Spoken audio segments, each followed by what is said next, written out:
قال رسول اللہ صلی اللہ علیہ وسلم انہا ستکون فتنۃ، ان قریب ایک بہت بڑا فتنہ رونما ہوگا۔ حضور نے خبر دی فتنے کی۔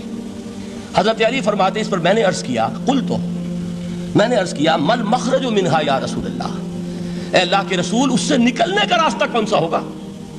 دیکھیے یہ لکھا ہوا ایگزٹ، نکلنے کا راستہ، اور عام طور پر آپ نے دیکھا ہوگا بڑے ہالز میں یہ سرخ روشنی ہوتی ہے، اس میں اس کا اہتمام کیا جاتا ہے کہ اگر خدا نہ خواستہ کو حادثہ ہو جائے لوگوں کو معلوم ہو نکلنے کا راستہ کون سا، یہ مخرج ہے۔ حضور نے خبر دی کہ فتنہ ہوگا۔ تو دیکھیے میں ایک بات عرض کیا کرتا ہوں، ذرا توجہ کیجئے، ہمارا حال کیا ہے؟ ہم بڑے ریشنلسٹ قسم کے لوگ ہیں، یہ زمانہ ریشنلزم کا ہے۔ اگر ہم ہوتے تو کیا پوچھتے؟ وہ فتنہ کیا ہوگا، کیوں ہوگا، کہاں سے آئے گا؟ ہمارے سوال یہ ہوتے ہیں، کب آئے گا، کیوں، کہاں، کب، کیسے؟ ان سب کی حیثیت علمی سوالات کی ہے۔ بھائی کب آئے گا ایک علم ہے، کیسے آئے گا علم ہے، کہاں سے آئے گا علم ہے، لیکن اصل جو عملی اعتبار سے اہمیت والی شے ہے، بچاؤ کا راستہ کون سا ہوگا محمد الرسول اللہ، یہ بتائیے ہم۔ مل مخرج منہا یا رسول اللہ، حضرت علی نے یہ نہیں پوچھا فتنہ کیا ہوگا، کہاں سے آئے گا حضور، کیوں آ جائے گا، کب آ جائے گا، نہیں، مل مخرج منہا یا رسول اللہ، اے اللہ کے رسول یہ بتائیے کہ جب وہ فتنہ رونما ہوگا تو نکلنے کا راستہ کون سا ہوگا؟ اس کا جواب ہے، ارشاد فرمایا محمد رسول اللہ نے، کتاب اللہ، اللہ کی کتاب ہے وہ مخرج، یہ کتاب ہے کہ جس کو تھامو گے تو فتنوں سے محفوظ رہو گے۔ اس کے بعد آپ فرماتے ہیں فیہ نبأ ما قبلکم وخبر ما بعدکم وحکم ما بینکم، اس میں تم سے پہلوں کی بھی خبریں موجود ہیں، عاد اور سمود اور قوم نوح اور قوم ہود اور قوم لوط اور قوم صالح اور آل فرعون، یہ کون ہے؟ من قبلکم، تم سے پہلے، وفیہ خبر ما بعدکم، جو کچھ تمہارے بعد ہونے والا ہے اس کی خبریں بھی موجود ہیں، لیکن وہ کیسے ہوں گی؟ وہ بٹوین دی لائنز ہوں گی، وہ بین السطور ہوں گی۔ ان کے لیے انسان کو، آپ کو معلوم ہے ایک عبارت میں سطور ہوتی ہے اور ایک درمیان میں ہوتا ہے، ان کے کچھ لکھا ہوا نہیں ہوتا۔ You have to read between the lines۔ قرآن میں بعد میں آنے والے حالات بھی درج ہیں، لیکن اس طرح نہیں جیسے کہ پچھلے حالات درج ہیں۔ اس کے لیے ذرا ان ڈیپتھ پونڈرنگ اوور، غور و فکر اور تدبر کی ضرورت ہوگی۔ وَحُکْمُ مَا بَيْنَكُمْ، اور جتنے اختلافات تمہارے اندر پیدا ہوں گے تا قیام قیامت، ان سب کا فیصلہ بھی اس کتاب میں موجود ہے۔ وَهُوَ حَبْلُ اللَّهِ الْمَتِينُ وَهُوَ الذِّكْرُ الْحَكِيمُ، یہی تو ہے، وَهُوَ الصِّرَاطُ الْمُسْتَقِيمُ، سیدھا راستہ، اور کون سا؟ یہی قرآن تو ہے۔ ہر رکعت میں کہتے ہو اهْدِنَا الصِّرَاطَ الْمُسْتَقِيمُ، اور قرآن دیا ہوا ہے اس پر غور نہیں کرتے۔ عجیب تماشا ہے ہمارا، نماز کی ہر رکعت میں اهْدِنَا الصِّرَاطَ الْمُسْتَقِيمُ، اور حضور فرمایا وَهُوَ الصِّرَاطُ الْمُسْتَقِيمُ، صراط مستقیم یہ قرآن ہی تو ہے، الذکر الحکیم یہ قرآن ہی تو ہے، وَهُوَ حَبْلُ اللَّهِ الْمَتِينُ، اور یہی ہے اللہ کی مضبوط رسی۔ آپ نے قاری صاحب سے وہ آیات سنی سورہ آل عمران کی، وَاعْتَصِمُوا بِحَبْلِ اللَّهِ جَمِيعًا وَلَا تَفَرَّقُوا، اللہ کی رسی کو مضبوطی سے مل جل کر تھامو اور تفرقے میں مبتلا نہ ہو۔ تفرقہ ہوگا تو کیا ہوگا؟ تمہاری ہوا اکھڑ جائے گی۔ آج آپ کو معلوم ہے دول عرب اگر یہ یکجا ہو جائیں، ایک دن کے لیے اسرائیل قائم نہیں رہ سکتا، امریکہ نہیں، امریکہ کا باپ اسے قائم نہیں رکھ سکتا۔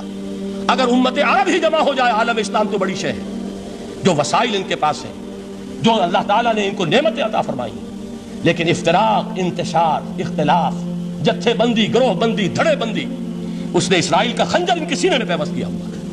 اس لیے کہ فَتَذْهَبَ رِيحُكُمْ، اگر تم اختلاف کرو گے تو تمہاری ہوا اکھڑ جائے گی، آج وہ ہوا اکھڑ چکی ہے۔ تو فرمایا وَاعْتَصِمُوا بِحَبْلِ اللَّهِ جَمِيعًا وَلَا تَفَرَّقُوا، اللہ کی رسی کو مضبوطی کے ساتھ مل جل کر تھامو اور تفرقے میں مت پڑو۔ حضور فرما رہے وہ اللہ کی رسی کون سی؟ ہوا حبل اللہ المتین، یہی قرآن ہے اللہ کی مضبوط رسی۔ علامہ اقبال نے کیا خوب کہا ہے، علامہ اقبال نے قرآن اور حدیث کے حقائق کو جس طریقے سے اشعار کا جامہ پہنایا ہے، وہ تو خود کہتے ہیں گوہر دریائے قرآن سفتام، میں نے قرآن مجید کے دریا سے موتی نکال کر اپنے اشعار کے اندر میں نے چن دیے ہیں، میرا کام اور کچھ نہیں ہے۔ موتی کوئی بھی غواص پیدا نہیں کرتا، دریا کی گہرائی سے نکال لاتا ہے۔ یہ میری حکمت نہیں ہے جو میرے اشعار میں ہے، یہ میں نے قرآن مجید کے دریا میں غوطہ زنی کر کے اس سے یہ موتی نکالے، گوہر دریائے قرآن سفتام۔ اب دیکھیے اسی حدیث کے اس ٹکڑے کو کیسے شعر میں لائے ہیں، از یک آئینی مسلمان زندہ است، پیکرے ملت سے قرآن زندہ ہست۔ مسلمان کی زندگی تو ایک آئین کے بدولت ہے، یہ آئین قرآن، جو کہا تھا کبھی قائد اعظم مرحوم نے جب پوچھا گیا تھا کہ آپ کے پاکستان کا دستور کیا ہوگا، کیا فرمایا تھا؟ یاد کیجئے کہ ہمیں کسی نئے دستور کی ضرورت نہیں، ہمارا دستور 1400 برس پہلے طے ہو چکا ہے۔ یہ ہماری بدقسمتی ہے۔ جو کچھ کہا تھا قائد اعظم نے کہ God has given us a golden opportunity to prove our worth as architects of a new state and let it not be said that we didn't prove equal to the task۔ میں معذرت کے ساتھ عرض کروں گا حضرت کہ واقعہ یہ ہے کہ ہم اس کے equal to the task ثابت نہیں ہوئے۔ قائد اعظم کا دیا ہوا پاکستان آج دنیا میں موجود نہیں ہے۔ اس کا ایک حصہ اپنے نام سے دستبردار ہو کر بنگلہ دیش بن چکا ہے۔ اس نے اپنی تاریخ کو خیر بات کہہ دیا ہے، حالانکہ مسلم لیگ کی جنم بھومی ڈھاکہ ہے۔ 1906 میں ڈھاکہ میں مسلم لیگ نے جنم لیا تھا، اور اگر وہ صرف ہم سے علیحدہ ہوتا یہ اکیرا صدمہ ہوتا، لیکن یہ کہ اس نے جب نام بدلا ہے در حقیقت اس نے اپنے تاریخ سے، اپنے پس منظر سے استعفیٰ دیا۔ یہ ہمارا دوہرا ہمارے لیے صدمے کی بات ہے۔ کیا 2 یمن موجود نہیں ہیں؟ ان میں سے کوئی ایک بھی اپنا نام چھوڑنے کو تیار ہوگا؟ کیا 2 جرمنی دنیا میں موجود نہیں ہیں؟ کوئی ایک بھی ان میں سے اپنا نام چھوڑے گا؟ کیا 2 کوریا نہیں ہیں؟ 2 ویتنام نہیں ہیں؟ تو کیا 2 پاکستان نہیں ہو سکتے تھے؟ ہو سکتے تھے۔ میں یہ کہا کرتا ہوں کہ یہ گہرا صدمہ ہے علیحدگی، اور دوہرا صدمہ ہے، اور اس سے کہیں زیادہ بڑا کہ انہوں نے اپنا نام بدل دیا، اپنی آئیڈینٹی چینج کر دی۔ انہوں نے وہ نام اپنے ماتھے سے اتار کر خلیج بنگال کے اندر دبو دیا۔ یہ بہت بڑی سزا ہے جو ہمیں ملی ہے۔ کیوں ملی ہے؟ کہ ہم نے 25 برس تک اس قائد جس کو کہا تھا کہ وہ ہمارا آئین ہے، اس کو آئین نہیں بنایا۔ ہم نے دنیا کے سامنے جھولیاں پساری، ہم نے طرح طرح کے نظاموں کو آزمایا، لیکن اس قرآن کی طرف پیش قدمی نہیں کی۔ اللہ تعالیٰ ڈھیل دیتا ہے لیکن سزا بھی بہت سخت ہوتی ہے۔ ان بطش ربک لشدید، وہ ہم پر کوڑا برسا ہے۔ تاریخ انسانی کی عظیم ترین شکستوں میں سے ایک شکست ہے کہ جو ہمارے ماتھے پر کلنک کے ٹیکے کی طرح موجود ہے۔ اللہ کرے کہ آئندہ یہ تاریخ اپنے آپ کو نہ دہرائے، لیکن میں عرض کر دیتا ہوں آپ سے، جو ہمارے لچھن ہیں، جو ہمارا طرز عمل ہے، جو ہمارے لیل و نہار ہیں، جو ہمارا انداز ہے، اللہ کے دین کا استہزاء اور تمسخر، جس طرح اللہ کے ساتھ مذاق ہم کر رہے ہیں، اس کا شاید اس سے بھی کہیں زیادہ برا نتیجہ نکلے۔ اللہ مجھے اور آپ کو اور ارض مقدس پاکستان کو اس انجام سے بچائے، لیکن اس کے لیے کام کرنا ہوگا۔ صرف کہنے سے بات نہیں بنے گی، کمر کسنی ہوگی، ہمت جو ہے پھر انسان کو اثر نو، ایک نئی تعمیر، ایک عزم، ایک ہاتھ میں قرآن اور ایک میں تلوار لے کر یہ امت پھر دوبارہ میدان میں آئے۔ بہرحال عرض یہ کرنا تھا، اقبال کہتا ہے از یک آئینی مسلمان زندہ است، پے کرے ملت قرآن زندہ ہست، ماں ہما خاکو دل آگاہ اوست، اعتصامش کن کہ حبل اللہ اوست۔ تامو اس کو مضبوطی کے ساتھ، حبل اللہ یہی قرآن ہے۔ یہ یک آئینی اور پیکر قرآن کی زندگی، پیکر ملت کی زندگی جو ہے اس قرآن کی بدولت ہے۔ تو حضور نے کیا فرمایا؟ فتنے سے بچنے کا راستہ کون سا ہے؟ کتاب اللہ فیہ نبأ ما قبلکم وخبر ما بعدکم وحکم ما بینکم وہو الصراط المستقیم وہو حبل اللہ المتین وہو الذکر الحکیم۔ ایک 3 جملے اور سن لیجئے۔ هو الذی لا یشبع منہ العلماء ولا یخلق عن کثرت الرد۔ یہ قرآن وہ شے ہے جس سے اہل علم کبھی سیر نہ ہو سکیں گے۔ ولا تنقضی عجائبہ، اس کے عجائب کبھی ختم نہیں ہوں گے۔ یہ ہیروں کی وہ کان نہیں ہے کہ جو کبھی خالی ہو جائے کہ سارے ہیرے نکل چکے ہیں، اب مزید ہیرے نہیں ہیں۔ نہیں، علم اور حکمت کے ہیرے اور ہدایت اور حکمت کے موتی اس میں سے ابد الآباد تک نکلتے رہیں گے۔ ضرورت صرف کھودنے کی ہے۔ میں نے وہ لفظ استعمال کیا تھا، آج کا قرآن کھودنا ہوگا، آج کی ہدایت اس قرآن سے نکالنی ہوگی۔ قرآن جب نازل ہوا آن دی سرفیس، بالکل ظاہر وہ تھی اس کی ہدایت جو اس دور کے لیے ضروری تھی۔ ہمیشہ کی ہدایت اس کے اندر رکھ دی گئی ہے، اس میں مضمر ہے، اس میں چھپی ہوئی ہے، اس کے لیے تدبر کی ضرورت ہے۔ کتاب انزلناہ الیک مبارک لیدبروا آیاتہ ولیتذکر اولو الالباب۔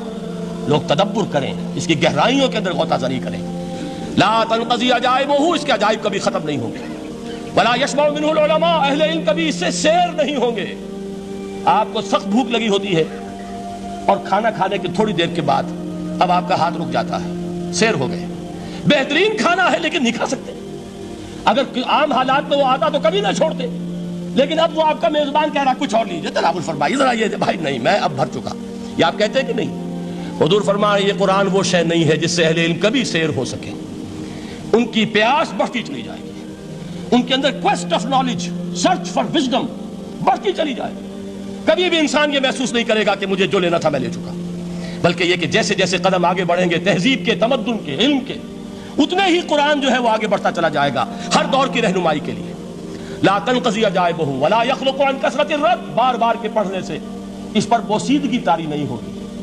دنیا کی اور کتابیں ہیں، ایک دفعہ پڑھ لیں گے، دو دفعہ پڑھ لیں گے، تین دفعہ پڑھ لیں گے، چار دفعہ پڑھ لیں گے، پھر جی نہیں چاہے گا. لیکن یہ کتاب وہ ہے، امام شافعی کا میں واقعہ آپ کو سناتا ہوں.